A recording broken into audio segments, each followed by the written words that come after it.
सभी का स्वागत है। आज का टॉपिक है बायोलॉजी। बायोलॉजी में है जीवन की मूल इकाई कोशिका।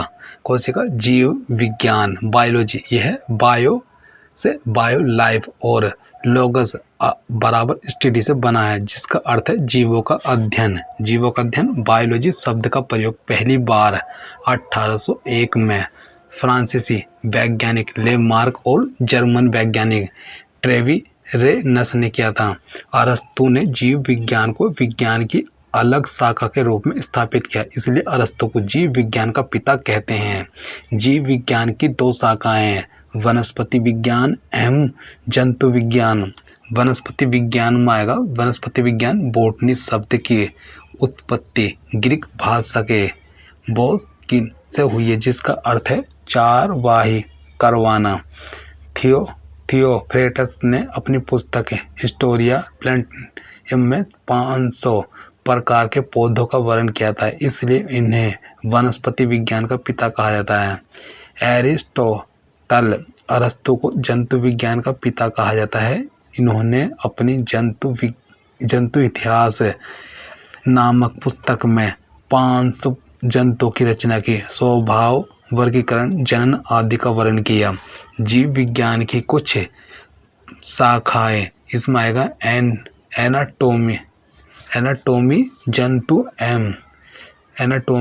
एवं पौधों की आंतरिक संरचना का विच्छेदन पश्चात अध्ययन, बायोकेमिस्ट्री जैविक पदार्थ के रसायनों का रासायनिक संगठन, प्रकृति निर्माण की प्रवृत्ति, कार्य विधि, जैविक क्रियाओं के संबंध में अध्ययन, साइटोलॉजी कोशिका एवं उसके अंगों की संरचना एवं कार्यों का अध्ययन, इकोलॉजी जंतु एवं पर्यावरण के बीच संबंध का अध्ययन।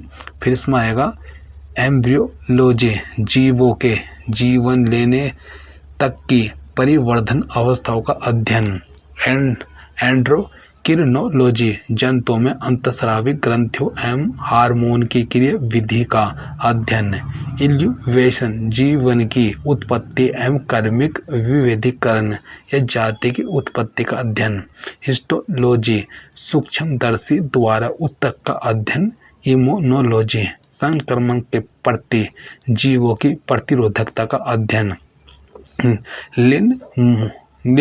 लिम्फोबोलॉजी स्वच्छ जलीय झीलों, तालाबों एवं धाराओं का अध्ययन, और इम्यूनोलॉजी संक्रमण के प्रति जीवों की प्रतिरोधकता का अध्ययन। फिर इसमें आएगा, इसमें है मार्फोलॉजी में जंतुओं के आकार एवं संरचना का अध्ययन।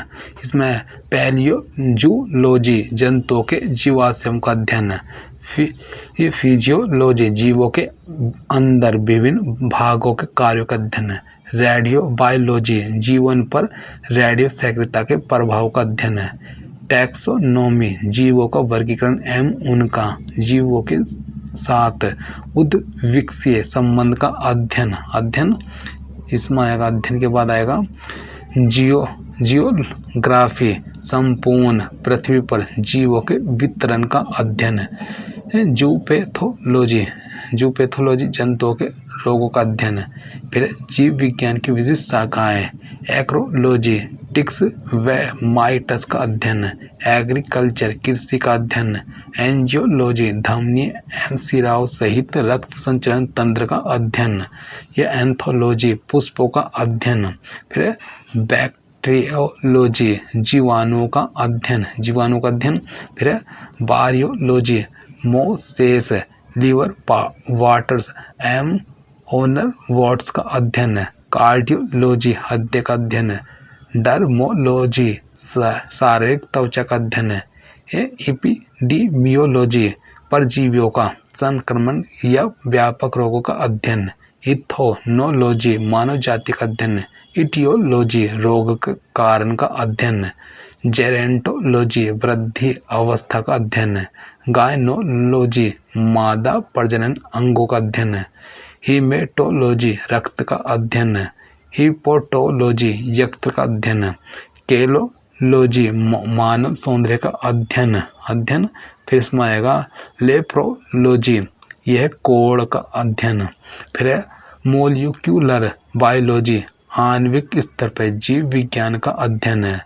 मिर्मोकोलॉजी, चींटियों तथा चींटीखोर का अध्ययन है। नीमोटोलॉजी, यह नीमेटोडस सूत्रकृमि का अध्ययन है। नेफ्रोलॉजी, वक्र का अध्ययन। न्यूरोलॉजी, मस्तिष्क सहित तंत्रिका तंत्र का अध्ययन। ओंकोलॉजी, ट्यूमर का अध्ययन। लॉजी, पक्षियों के अंडों का अध्ययन। ओन्थ्रोलॉजी, पक्षियों का अध्ययन। ओस्टियोलॉजी, अस्थियों का अध्ययन। पैलियोंटोलॉजी, जीवाश्मों का एवं उनके वितरण का अध्ययन। फिर इसमें आएगा पोमोलॉजी, फलों का अध्ययन। राइनोलॉजी, नाक एवं घ्राण अंगों का अध्ययन। सीरोलॉजी, सीरम का अध्ययन। एंटीबॉडी, प्रतिक्रियाओं का अध्ययन है। सर्पेंटोलॉजी, सर्पों का अध्ययन है। टर्माइटोलॉजी, दीमक का अध्ययन है। टॉक्सिकोलॉजी, इसमें औषधियों एवं हानिकारक औषधियों के विषैले प्रभाव का अध्ययन है। थेराप्यूटिक्स, रोग ठीक करने का विज्ञान है।